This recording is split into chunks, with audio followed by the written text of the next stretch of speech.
I call it the #1 money block. Hey guys, what's up? It's Sarah. I'm back at it again with another video. So, if you're like most people, you probably are still stuck on this one block that totally kills your ability to manifest money. I call it the #1 money block. And that is money guilt, or not being comfortable with money. What it does is it makes you not open to receive, and therefore you're basically repelling money. I feel like most people, you aren't even aware, because this is much more of a background thought. How it usually shows up, if someone wants to pay for you, treat you, give you even just a small gift, and you immediately turn it down, or you get super uncomfortable by accepting something from someone else, even if it's clearly just given out of kindness.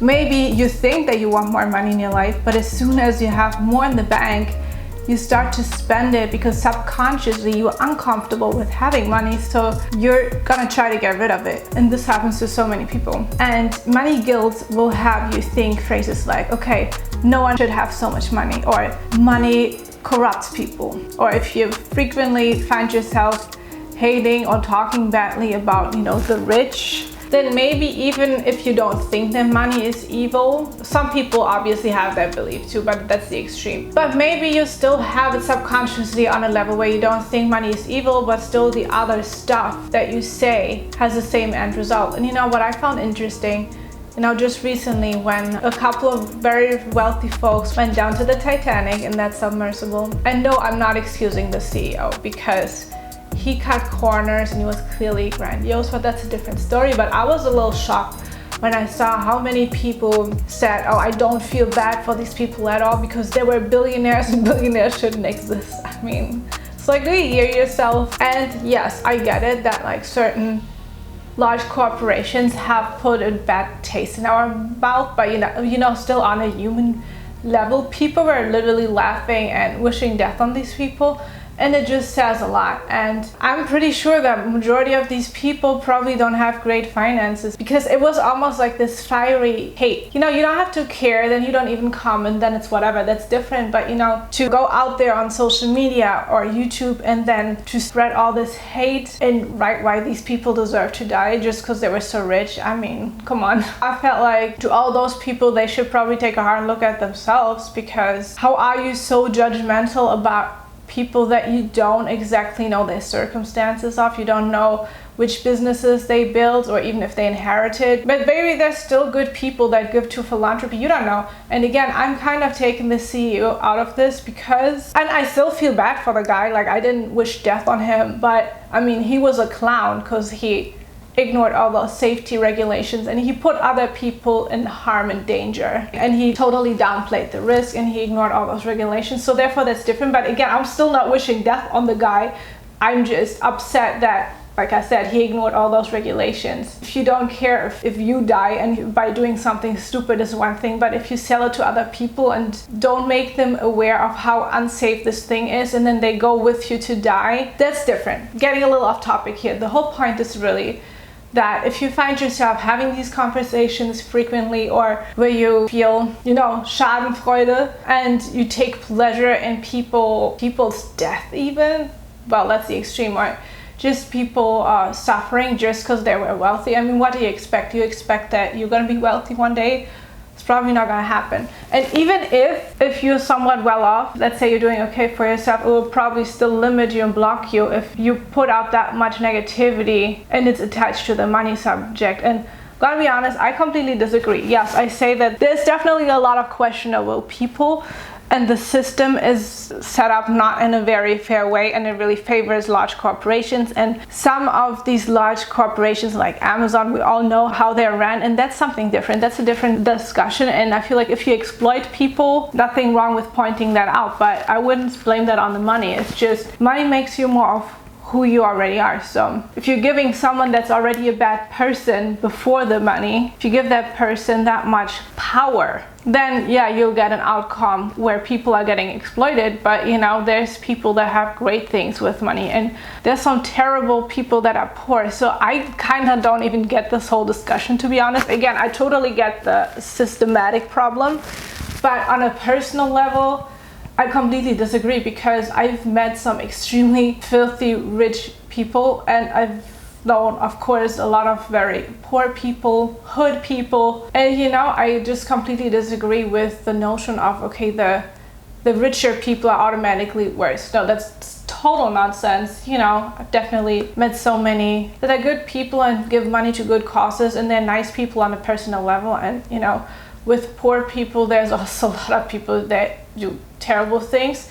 You can say that they are a product of their environment, and I don't disagree with that. But you know, it's just, I find this whole discussion just stupid, and I completely disagree. And as long as you're feeding into this belief, you are blocking yourself to getting to a higher level. And of course, you may not care. You may want to live as a monk, or you may just want to live out simple on a farm and not care as much about money. That's totally fine, but you probably wouldn't be watching my video then, you know? Let's be honest here. So yeah, just stop hating on people that are doing better than you. Stop hating on the rich. It's just this huge symptom of having this guilt around money. And I mean, yes, in society we are often taught that money is bad and money is evil, but money is just neutral and makes the person more of who they are. And as long as you're holding on to this concept, you will always be uncomfortable with money. And you can earn a lot of money and still get rid of it because it makes you uncomfortable. And why do you think that all these lottery winners always go broke within a few years? It's almost standard. And to me, it just seems like they didn't resolve their mindset blocks, and they weren't really a match. Like their frequency, their entire being wasn't a real match to the money, so they were unable to hold on. That also gets me to the money container. You have to realize, if you want to manifest more money, you have to expand your money container. If you have this small cup and you pour a gallon of water in, what's going to happen? It's going to overflow and just go to waste, you know, go on the floor. So, but that's actually, I have to make a separate video about that. But the whole point is that you have to really check yourself if you feel uncomfortable with money. And yeah, the first thing to observe is if you're comfortable when people want to give you things. Another way how this shows is when you get defensive, or when you always feel like you need to justify why you want something nice, something material. A friend of mine was doing that. She was like, yeah, I want this money, but yeah, it's not like I want to buy myself bags with it. And I'm like, hold on. Why do you say that? Why? You can do whatever you want. No one is judging you, but you see, she was judging herself. That's why she said that. It's those little things that show a lot, and it's all related to this money guilt that gets drilled down in our heads by society, that having a lot of money is bad because the world is unfair. But I mean, how can you ever help someone else or lift someone else up if you have nothing yourself? Obvious, but it's also a whole other topic. I'm just saying, you know, really check yourself and check how comfortable you are. You see, we are so programmed to keep following our old habits that, yeah, if you're used to being broke and then suddenly you see a few $1,000s even in your account, and it may seem a lot for you. So instead of feeling like, oh, this is nice, let me leave it there, let this be my new normal, that I have thousands in the bank instead of $50. A lot of those people in their case will go to the default and start to spend almost as if something was forcing them to spend the money just so that they can go back to their natural state of being broke and having no money in the bank. And it's really disturbing. So I always say, guys, like, observe your patterns. I'm also always doing this myself. So this is why I always say, keep track of the amounts that are normal for you. Not only the money that you are used to that is coming in, but at the same time, check the levels of saving. What's the highest you've ever saved? What's normal for you to have in a checking account? Just keep track of it, because you can observe your patterns. Because, you know, why is there so many people going broke that are earning tens of millions of dollars? Like, look at all these athletes. Why are they ending up broke? And it's probably because, yes, the obvious, they have an extravagant lifestyle, and they don't calculate that once they stop earning, once they, at the end of their career, they stop earning this amount of money, they're gonna have to survive on less. Or survive sounds so bad, but you know what I'm saying. So it's just like, okay, if they're basically retired, then you gotta do some math and some budgeting in the grand scale with millions, but still.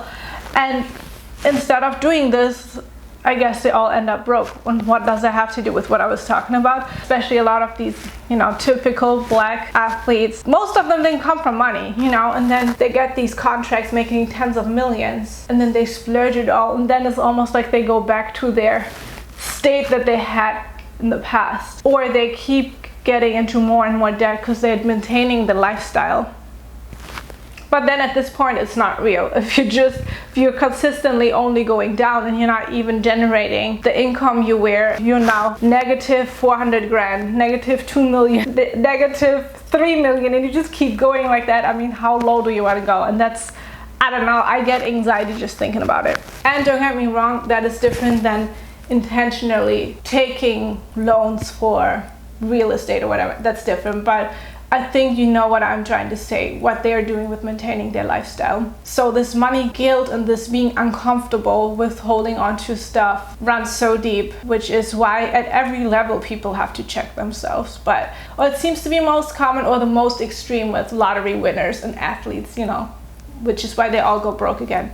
Very sad. So yeah, check yourself, check your conversations, check your comments, check how you feel when people have a lot more than you, or check where you want to make a snarky comment, or where you know, taking pleasure when the rich are failing or falling down. Just check yourself, just see why. You know what I mean? Because there's different reasons. Because sometimes you can cheer for I don't want to say cheer for someone's downfall, because obviously you should never do that, but sometimes there's other reasons that have nothing to do with the money. But if it's about the money, then really check yourself. If you're uncomfortable when you're being given stuff, it really blocks your ability to receive, and it means that you have some mindset work to do on yourself.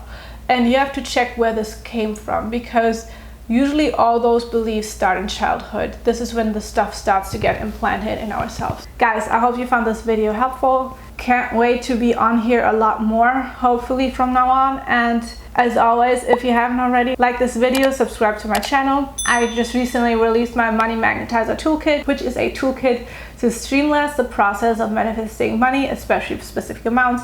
You can grab it below. And also, if you want to work with me directly, there's also a link where you can schedule a free call with me, where we can then see how we can work together. You can also get it below. That's it for today, and I see you in the next video. Bye guys.